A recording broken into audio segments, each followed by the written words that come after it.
ఈ 5-6 ఏండ్ల నుంచి 80-90 ఏండ్ల వరకు దీనికి వయసుతో నిమిత్తం లేదు. భగవంతుణ్ణి చేరుకోవాలి అని అంటే ఎన్నో సాధన మార్గాలు ఉన్నాయి.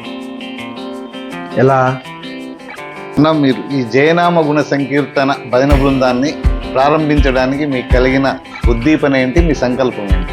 అంటే ఈడానాడి, పింగళానాడి, అలాగే సుషుమ్నము, ఇదంతా కూడా మన కుండలిని చక్రం గురించి. ఇది మాకు అనుభవం. ఈ అనుభవాన్ని పంచడానికి మాత్రమే ఈ 2023లో సాక్షాత్తు అవతారమూర్తి అయిన అప్పాజీ వారు పిలిచినప్పుడు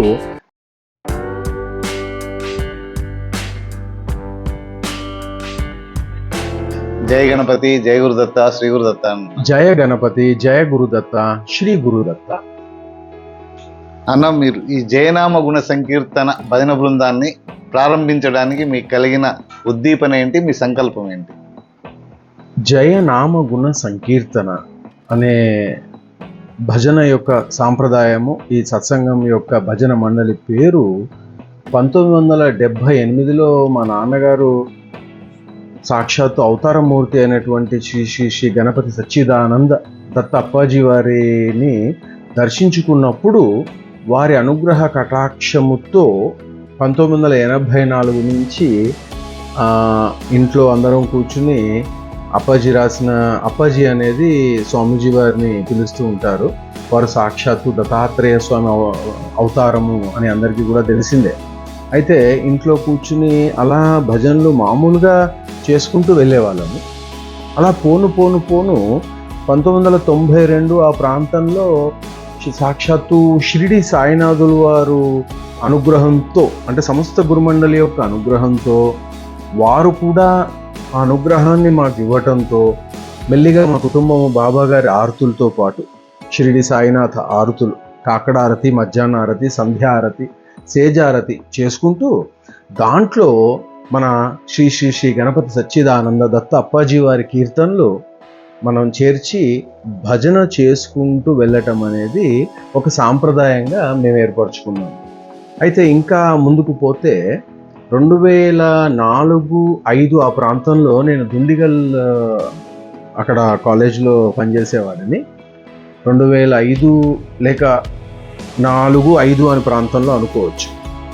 అప్పుడు సాక్షాత్తు స్వామీజీ వారు వారి అనుగ్రహంతో వారితో మాట్లాడటము, వారిచ్చిన అనుగ్రహంతో తర్వాత ఎన్నో రోజుల తర్వాత మాకు అవగతమైంది ఏంటంటే వారు కుండలిని శక్తి జాగృతి చేశారు అని తెలిసింది.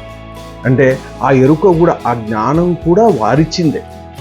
అలా స్వామీజీ వారి కీర్తనలు బాబాగారి మందిరంలో ఒంటరిగా కూర్చొని చేస్తూ ఉండడము, తర్వాత కొంతమంది భక్తులు వచ్చి చేరటము, మేమందరం కూర్చుని సమిష్టి సమారాధనగా 2004, 5, 6 అప్పాజీ వారి అనుగ్రహం తర్వాత వారి దర్శన సంభాషణ తర్వాత వారి అనుగ్రహంతో స్పర్శనం కూడా జరిగింది.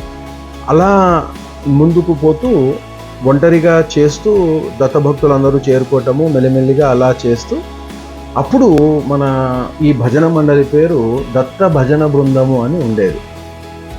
అయితే ఈ దత్త భజన బృందము అన్న పేరు మార్పుకి సాక్షాత్తు అవతారమూర్తి అయిన గణపతి సచ్చిదానంద స్వామీజీ వారి, అప్పాజీ వారి అనుగ్రహమే, వారి మాతృమూర్తి అయినటువంటి జయలక్ష్మి మాత విశ్వ మండలి నుంచి ప్రేరణ కలిగించి జయ అని పెట్టడం జరిగింది.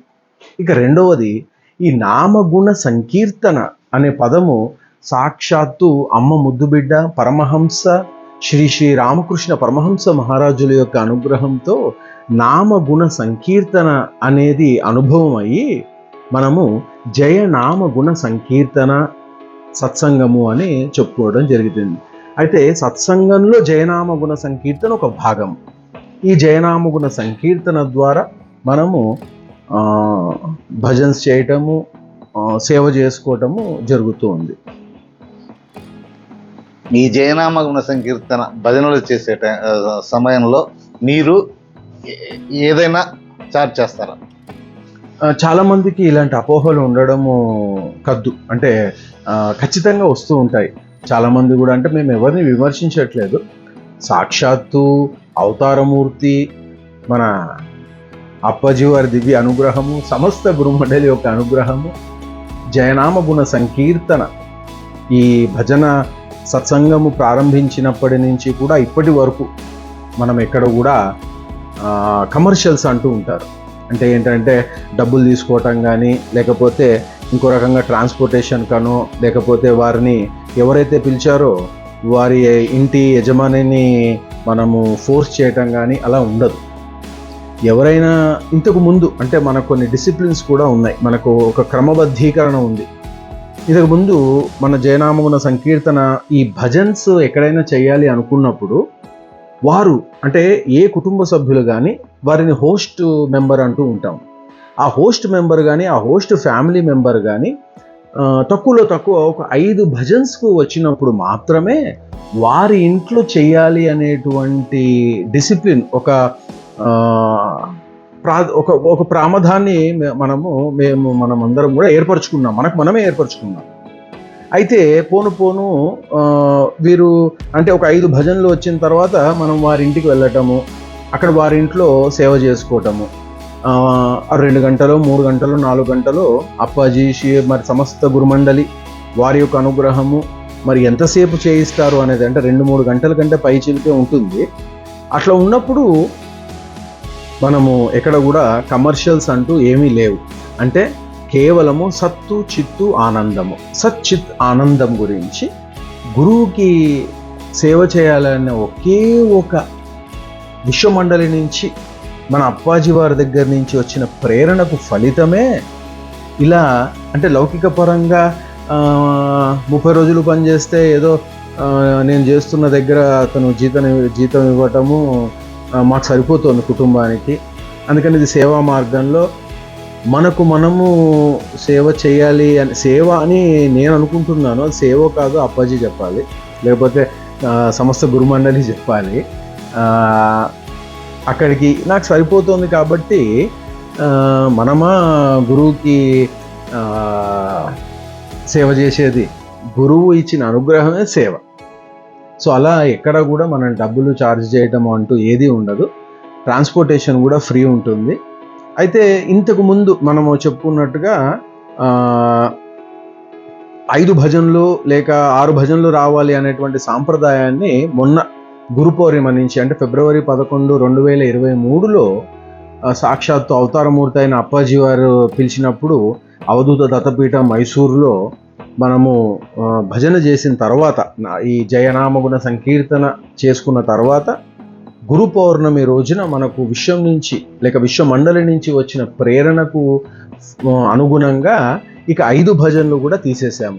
ఎవరు పిలిచినా వారి దగ్గరికి వెళ్ళటము, అక్కడ సేవ చేసుకోవటము, వారిలో భగవత్ ఉద్దీపన తీసుకుని వచ్చి ఆ దత్తనామము, ఆ అమ్మ నామము, ఆ భగవంతుని యొక్క నామము ఆ ఇంటి నిండా నిండిపోయి వారందరికీ కూడా మనస్సులో హృదయాంతరాల్లోంచి భగవద్భక్తిని నిలిపాలి అనేది జరగాలి అన్నటువంటి సంకల్పంతోటే మరి శ్రీరామకృష్ణ పరమహంస మహారాజులు, మహావతార్ బాబాజీ వారు, సాక్షాత్తు అవతారమూర్తి అయిన శ్రీ గణపతి సచ్చిదానంద దత్త అప్పాజీ వారు, అంటే ఇప్పుడు మనం దత్త ప్రభు అని కూడా చెప్పుకుంటున్నాము, వీరందరి యొక్క అనుగ్రహంతో ఈ సేవా కార్యక్రమము ప్రారంభించి కొనసాగించడం జరుగుతోంది. మీకు మీ భజన బృందంలో ఎదురైన ఆటుపోట్లు ఏంటి? భజనలో ఆటుపోట్లు అని అంటే చాలా ఉన్నాయనే చెప్పుకోవచ్చు. ఎందుకంటే చాలామందికి భజన అనేది అంటే 2వ సాధనగా తీసుకుంటూ ఉంటారు. ప్రప్రథమంగా ముందు మనం తెలుసుకోవాల్సింది ఏంటంటే ఈ భజన సాంప్రదాయము సత్సంగంలో భాగమే భజన. సత్తు సంగము, ఏదైతే సత్యమో, ఎక్కడైతే ఈ సత్యంతో అందరూ సంగమిస్తున్నారో, అంటే అందరూ కూర్చుని సమిష్టి సమారాధనలో భాగంగా సత్సంగము అనేటువంటి పదం రావటము, అంటే సత్యమే భగవంతుడే సత్యం కాబట్టి ఎక్కడైతే సత్యం సంగమిస్తుందో, ఎక్కడైతే అందరూ ఆ సత్యం గురించి అన్వేషణ చేస్తూ భగవంతుని తెలుసుకోవాలి అని అనుకుని అందరూ సమిష్టిగా కూర్చున్నప్పుడు చేసేటువంటి ప్రక్రియే సత్సంగం. సత్సంగంలో భాగంగా ఆ భగవంతుని గురించి మాట్లాడుకోవటము, భగవంతుని యొక్క గుణగణాలు చెప్పుకోవటము, భగవంతుని కీర్తించటమే నామగుణ సంకీర్తన. అయితే భగవంతుణ్ణి చేరుకోవాలి అని అంటే ఎన్నో సాధన మార్గాలు ఉన్నాయి. ఎలా? భక్తి క్రియాయోగము, క్రియా ప్రాణాయాయోగము, క్రియా మంత్రయోగము, అష్టాంగ యోగము, ఇలా ఎన్నో యోగాలు ఉన్నాయి. కానీ కలియుగంలో శ్రీరామకృష్ణ పరమహంస మహారాజులు అలాగే మన దత్త అప్పాజీ వారు చెప్పింది ఏంటంటే, భజన్స్ ద్వారా అంటే నామగుణ సంకీర్తన ద్వారా, భక్తి క్రియాయోగం ద్వారా భగవంతుని తొందరగా చేరుకోవచ్చు.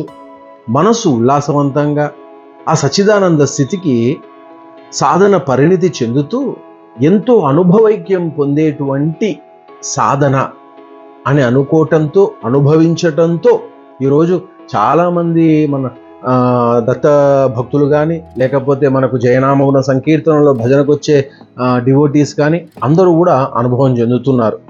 ఈ జయనామగుణ సంకీర్తన భజన ద్వారా 72,000 నాడులు శుద్ధవుతాయి. అంతేకాకుండా ప్రతి మనిషికి కూడా అంటే భౌతిక శరీరాన్ని తీసుకుని వచ్చినప్పుడు ఈ సూక్ష్మ నాడులు అంటే ఈడానాడి, పింగళ నాడి, అలాగే సుషుమ్నము, ఇదంతా కూడా మన కుండలిని చక్రం గురించి లేక కుండలిని అమ్మ గురించి చెప్పుకునే ప్రక్రియలో భాగం. దాంట్లో మూలాధార చక్రం భౌతిక శరీరాన్ని తీసుకుని వచ్చినప్పుడు మూలాధారం నుంచి సహస్రారం దాకా ఉన్న షట్ చక్రాలు ఏవైతే ఉన్నాయో, ఈ మూలాధార చక్రం నుంచి పై చక్రం వరకు అన్నీ కూడా ఇంగ్లీష్లో బ్లాక్ అంటారు. అంటే కప్పబడి ఉంటాయి. ఎందుకు కప్పబడి ఉంటాయి అంటే, ప్రతి మనిషి కూడా భౌతిక శరీరంతో వచ్చినప్పుడు అతనుకు కానీ ఆమెకు కానీ ఏ జీవికైనా సరే భయము, అలజడి, ఆందోళన ఇవన్నీ కూడా ఒక అట్రిబ్యూట్స్ అన్నమాట. అంటే ఇవన్నీ కూడా వాటితోటి సంగమించి ఉంటాయి. ఈ భయము, ఆందోళన, అలజడి ఇవన్నీ కూడా పోవాలి అని అంటే భజన ఒకటే మార్గము, నామగుణ సంకీర్తన ఒకటే మార్గము అని శ్రీరామకృష్ణ పరమహంస మహారాజులు అలాగే సమస్త గురుమండలి షిరిడి సాయినాథుల వారు కూడా ఈ భజన సత్సంగము చేయించేవారు. అలాగే మరి ఈరోజు అవతారమూర్తి అయినటువంటి మన దత్త అప్పాజీ కూడా భక్తి క్రియాయోగంలో మీరు భజన్స్ చేయండి అని చెప్పడం జరిగింది.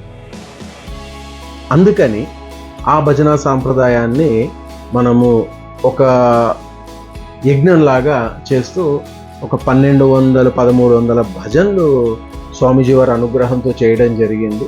దాంట్లో 1000వ భజన సాక్షాత్తు శ్రీపాద శివల్లభ స్వామి ఇన్కార్నేషన్ అంటారు.